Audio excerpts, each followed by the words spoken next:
தமிழின் இனிமையை நான் முதலில் கண்ணதாசனின் மூலமாகத்தான் அனுபவிக்கத் தொடங்கினேன். நான் படித்த மாநில கல்லூரியில் மாலை 4 மணிக்கு கல்லூரி முடிந்ததும் மாணவர்களும் மாணவியரும் சென்று விடுவார்கள்.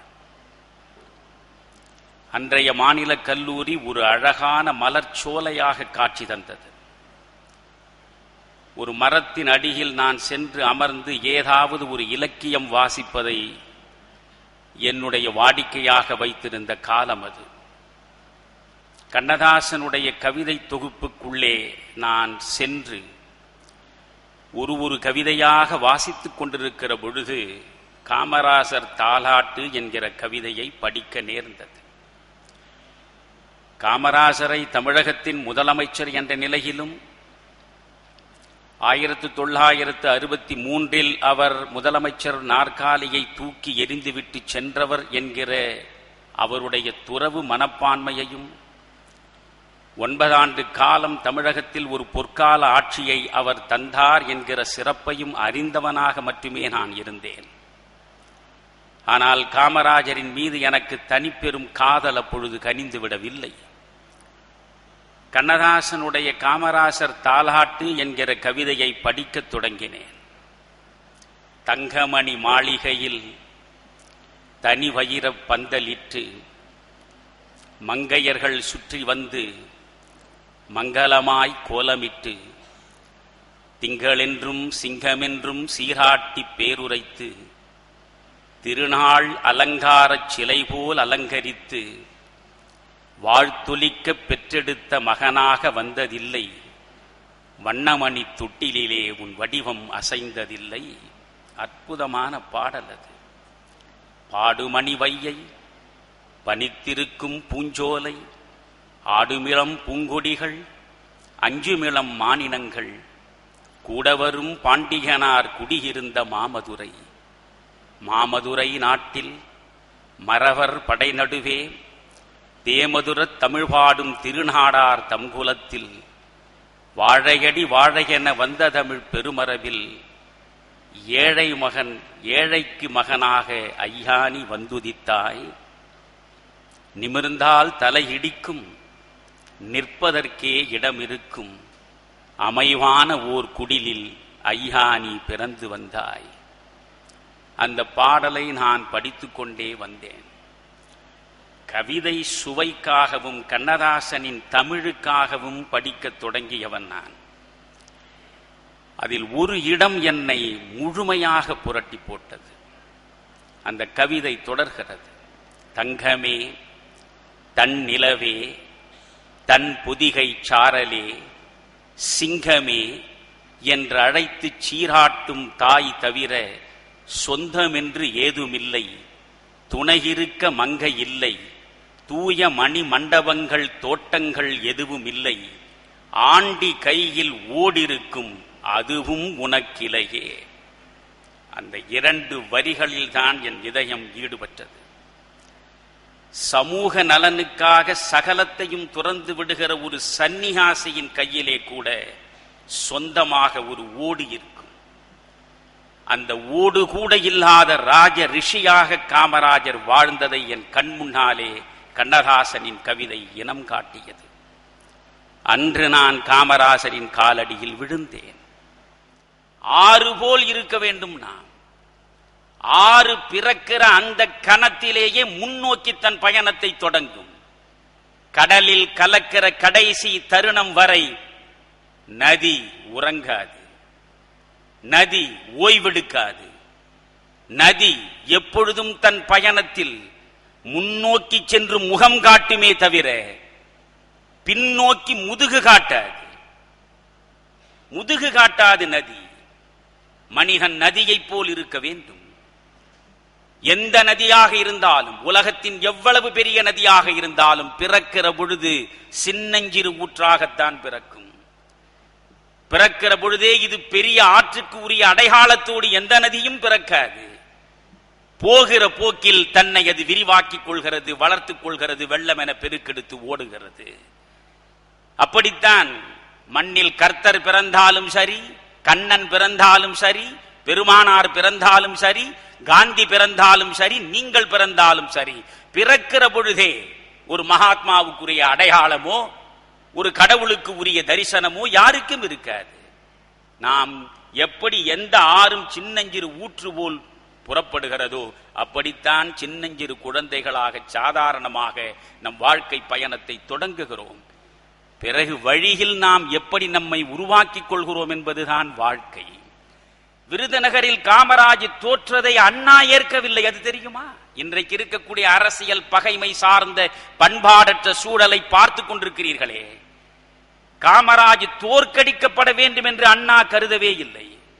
நான் அந்த இடத்தில் காமராஜரை விட ஒருபடி அண்ணாவை உயர பார்க்கிறேன். 1962 காஞ்சிபுரத்தில் அண்ணா தோற்கடிக்கப்பட வேண்டும் என்பதற்காக காமராஜர் நடேச முதலியார் என்கிற பெரும் பணக்காரரை நிறுத்தினார். அண்ணா தோற்கடிக்கப்பட்டார். அண்ணா தோற்கடிக்கப்பட்டதில் அன்றைய காமராஜருடைய தளபதிகள், சகாக்கள், தொண்டர்கள் அனைவரும் மகிழ்ச்சி அடைந்தார்கள். ஆனால் 1967 பழிக்கு பழி வாங்க வேண்டும் என்பதற்காக காமராஜரை தோற்கடிக்க வேண்டும் என்கிற துடிப்போடும் தவிப்போடும் அண்ணா ஒரு வேட்பாளரை நிறுத்தவில்லை. நிச்சயம் தோற்று போவான் என்பதற்காகத்தான் படித்துக் கொண்டிருந்த ஒரு பையனை வேட்பாளராக்கினார். ஆனால் அந்த பையன் வெற்றி பெற்ற பொழுது அவர் மகிழ்ச்சி அடையவில்லை. காமராஜர் குறித்து நான் 1 மணி நேரம் அவருடைய வாழ்க்கை வரலாற்றை முழுமையாக உள்ளடக்கத்தோடு நான் பேசிய உரையை வெளியிடுவதற்கு இந்த தமிழகத்தின் அமைச்சர்களில் ஒருவராகவும் சட்டமன்ற சபாநாயகராகவும் இருந்த ராஜாராம் அவர்கள் சேலத்திலே கலந்து கொண்ட நிகழ்ச்சியில் என்னிடம் தனிப்பட்ட முறையில் நெஞ்சு நெகிழ்ந்து சொன்னார். நாங்கள் எல்லாம் உட்கார்ந்து கொண்டிருக்கிறோம். 1967 ஆட்சியை பிடித்து விடுவோம் என்று அண்ணா நினைக்கவில்லை. 57 15 இடங்களை பெற்றோம். 62 50 இடங்களை பெற்றோம். 67 70 80 இடங்களை பெறலாம் என்பதுதான் அண்ணாவின் நோக்கமாக இருந்தது. வெற்றி மேல் வெற்றியாக செய்தி வந்து குவிந்து கொண்டே இருக்கிறது. சுற்றி இருப்பவர்களெல்லாம் மகிழ்ச்சி கடலில் மூழ்கி கிடக்கிறார்கள். அந்த நேரத்திலேதான் காமராஜர் தோற்றார் என்ற செய்தி வந்தது. அனைவரும் ஆரவாரித்தார்கள். அண்ணாவை சுற்றி இருந்தவர்கள் ஆர்ப்பரித்து குரல் கொடுத்தார்கள். காமராஜருடைய தோல்வி காங்கிரசின் தோல்வி. காங்கிரசின் தோல்வி என்பது திராவிட இயக்கத்தினுடைய வெற்றி என்று அத்தனை பேரும் ஆரவாரித்த பொழுது காமராஜர் தோல்வியை ஏற்க மனமில்லாத அண்ணா அவர்களோடு மகிழ்ச்சியை பரிமாறிக்கொள்ளாமல் தன் அறைக்குள்ளே சென்று கதவை சாத்திக் கொண்டார் என்றார் ராஜாராம் என்னிடம். கதவை சாத்திக் கொண்டார். நீண்ட நேரத்திற்கு பிறகு வந்தவரிடம் சொன்னாராம், காமராஜருடைய தோல்வி குறித்து நீங்கள் மகிழ்ச்சி அடைவது எனக்கு உடன்பாடில்லை. இந்தியா முழுவதும் போற்றுகிற ஒரு தமிழன் நமக்கு அரணாகவும் பாதுகாப்பு கேடயமாகவும் இருக்க வேண்டியவன் அவன் வெற்றி பெற்றிருக்க வேண்டுமே தவிர தோற்றிருக்க கூடாது என்று சொல்லக்கூடிய அளவுக்கு ஒரு பண்பு சார்ந்த மனிதனாக அண்ணா இருந்திருக்கிறார். காமராஜ் தோற்றார். மாநில கல்லூரியில் நான் படித்துக் கொண்டிருக்கிறேன். அரசியல் களத்தில் அடியெடுத்து வைக்கக்கூடாது என்கிற நோன்பை நெஞ்சிலே நேர்ந்து கொண்டிருக்கிறேன். காமராஜ் என்கிற துறவி, ஒரு ஓடு கூட இல்லாத ராஜரிஷி தோற்கடிக்கப்பட்டான் என்ற செய்தி கிடைத்த அடுத்த நாள் தான் திருமலைப்பிள்ளை வீதியிலே இருக்கிற அவருடைய வீட்டை நோக்கி நான் நடந்தேன். அன்று அவர் காலடியில் விழுந்தேன். இன்று வரை கடவுளுக்கு நிகராக அவரை ஏற்றி போற்றுகிறேன். நான் அவரால் நான் பெற்ற பயன் எதுவும் கிடையாது. ஆனால் இந்த நாடு பெற்ற பயன் அதிகம். தமிழ் சமூகம் பெற்ற பயன் அதிகம்.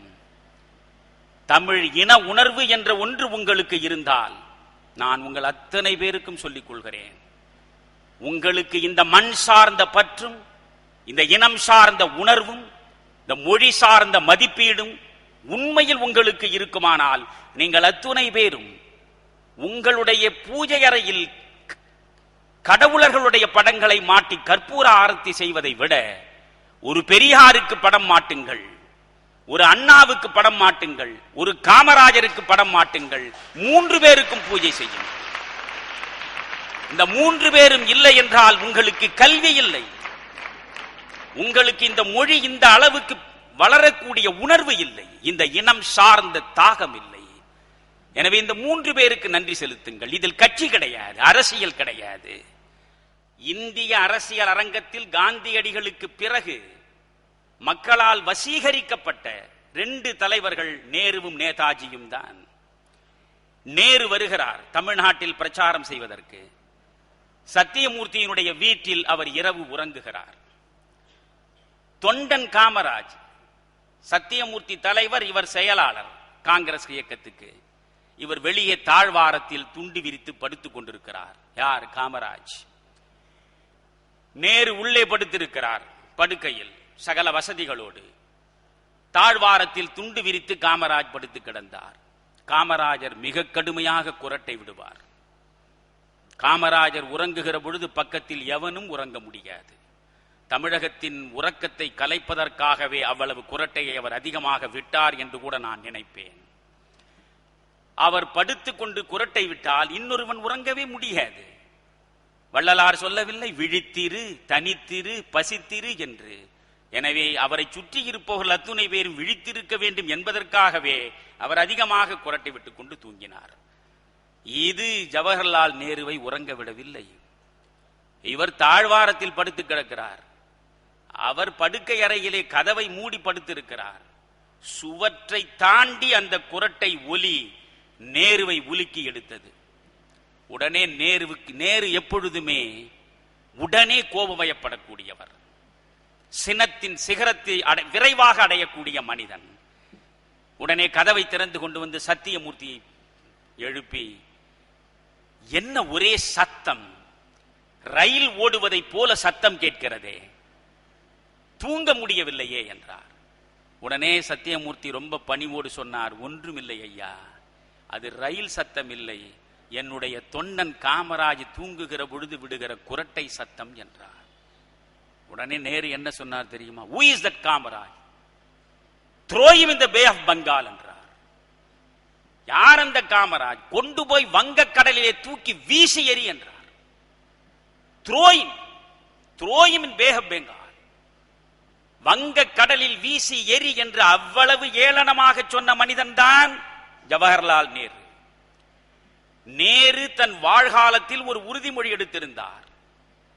வாழுகிற மனிதர்கள் யாருக்கும் சிலை வைக்கலாகாது என்பது நேருவின் கொள்கைகளில் ஒன்று. வாழுகிற மனிதர்களில் யாருக்காவது சிலை வைத்தால் நேரு அதை திறப்பதற்கு ஒருபோதும் ஒப்பமாட்டார். அவர் வாழ்விலேயே அந்த கொள்கையை விலக்கி வைத்து வாழுகிற மனிதர்களில் சிலை வைக்கப்பட்ட பொழுது வந்து சிலையை திறந்து வாயார வாழ்த்தினார் என்றால் அந்த பெருமைக்குரிய வரலாற்று மனிதன் காமராஜரை தவிர வேறு யாரும் கிடையாது. யாரும் கிடையாது. அதில் இன்னொரு அரசியல் பண்பாடு தெரியுமா உங்களுக்கு? காமராஜருக்கு சிலை வைத்தது காங்கிரஸ்காரன் இல்லை. சென்னையில் இப்பொழுது நீங்கள் சென்றால் காமராஜர் அப்படி நெடுதுயர்ந்து நிற்கிறாரே, போக்குவரத்து துறை அலுவலகத்திற்கு நேர் எதிரே ஜிம்கானா கிளப்புக்கு பக்கத்தில் அந்த சிலையை காங்கிரஸ்காரன் வைக்கவில்லை. 67 வரை காங்கிரஸ் அரசாண்டதே, காங்கிரஸ் அரசு வைக்கவில்லை. எந்த காங்கிரஸை வீழ்த்த வேண்டும் என்பதற்காக சதா சர்வகாலமும் முயன்றதோ, எந்த காமராஜருடைய ஆட்சிக்கு முற்றுப்புள்ளி வைக்க வேண்டும் என்பதற்காக தன்னுடைய அரசியல் வேள்வியை நடத்தியதோ, அந்த திராவிட முன்னேற்ற கழகத்தினுடைய பிதாமகன் அண்ணாவின் முயற்சியால் திராவிட முன்னேற்ற கழகம் சென்னை மாநகராட்சியை கைப்பற்றி இருக்கிற பொழுது திமுகவால் வைக்கப்பட்டதுதான் காமராஜருக்கான சிலை. காமராஜர் சிலை திறப்பு விழாவில் நேரு வந்து பேசுகிறார். எந்த ஒரு தனி மனிதனும் வாழும் காலத்தில் அவனுக்கு சிலை வைப்பதை நான் ஏற்பதில்லை, அந்த சிலையை நான் திறந்து வைக்க சம்மதிப்பதும் இல்லை. முதலாக இந்த விழாவில் பங்கேற்கிறேன். ஏன் தெரியுமா? வாழும் காலத்தில் குறிப்பு புத்தகம் இருந்தால் அதிலே குறித்துக் கொள்ளுங்கள், உங்கள் நெஞ்ச புத்தகத்திலே எழுதி வைத்துக் கொள்ளுங்கள். வாழும் காலத்தில் வாழ்க்கை முழுவதையும் அடித்தட்டு மக்களின் மேன்மைக்காகவே தன்னை அர்ப்பணித்துக் கொண்ட ஒரு மக்கள் தலைவன் காமராஜ் என்பதனால் தான் காமராஜருடைய சிலையை திறந்து வைக்க நான் ஒப்புக்கொண்டேன் என்று சொன்னார். எந்த மனிதனை இவன் குரட்டையால் எனக்கு உறக்கம் வரவில்லை, அவனை கொண்டு போய் வங்கக்கடலிலே தள்ளுங்கள் என்று சொன்னாரோ அந்த நேருதான் காமராஜரை ஆற தழுவி அரவணைத்து இந்திய தேசிய காங்கிரசின் தலைவராக நீங்கள் இருந்தாக வேண்டும் என்று வற்புறுத்தி அமரச் செய்தார். எனவே ஒரு மனிதன் தன் முயற்சியால் உயர முடியும். காமராஜரை உயர்த்தியது அவருடைய கல்வி அல்ல, காமராஜரை உயர்த்தியது அவருடைய ஜாதி அல்ல, காமராஜரை உயர்த்தியது அவருடைய எந்த விதமான பாரம்பரிய பின்புலமும் அல்ல. காமராஜரை உயர்த்தியது அவருடைய தன்னலமற்ற சேவை, சேவை, தியாகம். தியாகம் என்கின்ற ஒன்று உங்களுக்குள்ளே இருக்க வேண்டும். நான், என் மனைவி, என் பிள்ளை என்று சுயநலத்தில் சுருங்கி விடுகிற இந்த சமூகத்தில் சக மனிதர்களின் துயரத்தை துடைப்பதற்கு கை நீட்டுகிற கருணை மிக்கவர்களாக நீங்கள் இருக்க வேண்டும். அப்படி இருக்கக்கூடிய உள்ளம் உங்களுக்குள்ளே வந்து வாய்த்து விட்டால் உலகமே உங்களை கொண்டாடும் என்பதற்கு காமராஜர் வாழ்கால சாட்சியாக என்றைக்கும் இருப்பார். சுயநலத்திலேயே வாழ்பவன் வாழ்க்கை அவன் சாவோடு முடிந்துவிடும். பொதுநலத்திற்காகவே வாழ புறப்பட்டவன் வாழ்க்கை சாவுக்கு பிறகு சரித்திரமாகும். அவன் தான் சொன்னான், தீயன நாடார். அவர் நாடார் குலத்தில் பிறந்தவர். அவர் எவ்வளவு அழகாக கண்ணதாசன் சொல்கிறான் பாருங்கள். தீயன நாடார், சிறுமைகள் நாடார், மாயங்கள் நாடார், வெத்து மந்திரம் நாடார், பொன் நாடார், பொருள் நாடார், எதையும் நாடமாட்டார். ஏன்?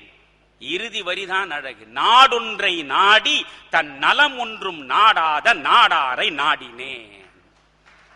இந்த நாடாரை நான் நாடினேன். ஏன் தெரியுமா? நாடொன்றை நாடி தன் நலம் ஒன்றும் நாடாத நாடார்.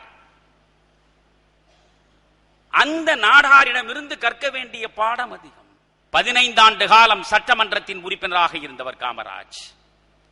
12 ஆண்டு காலம் நாடாளுமன்ற உறுப்பினராக இருந்தவர் காமராஜ். 9 ஆண்டு காலம் தமிழகத்தின் முதலமைச்சராக இருந்தவர் காமராஜ்.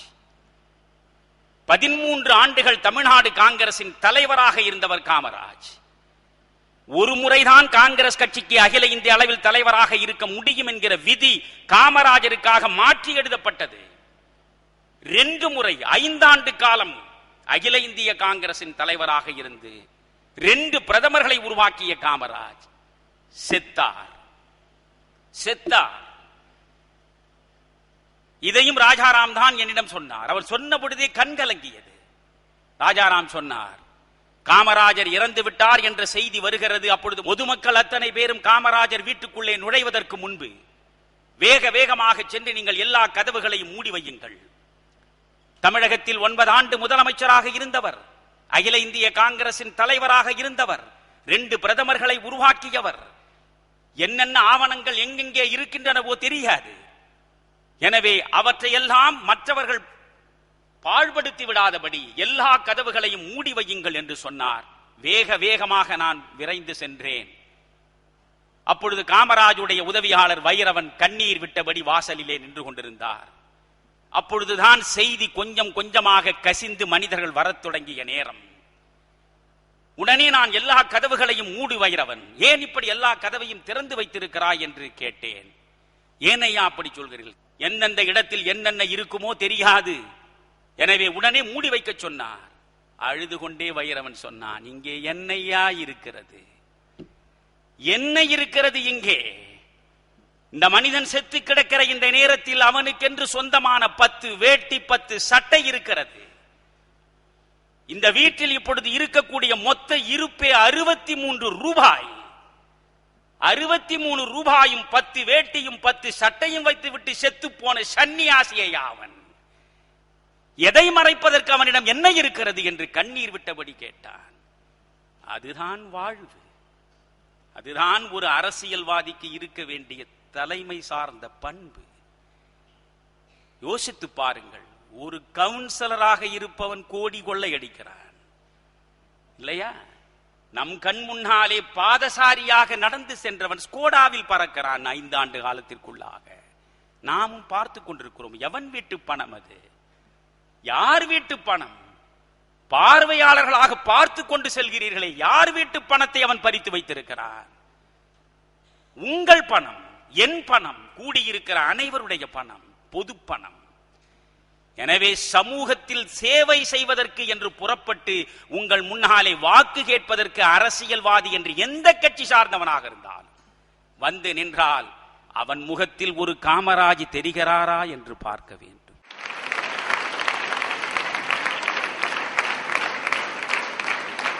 அப்படிப்பட்ட தலைவர்கள் உங்களுக்கு வேண்டாமா? எல்லா உறவுகளையும் துறந்த சங்கரனால் துறக்கவே முடியாத உறவு தாயின் உறவு. தாய் செத்த பொழுது தாயை மடி சுமந்தவன் சங்கரன். தாய்க்கு ஈமக்கடன் ஆற்றுவதற்கு முயன்றவன் சங்கரன்.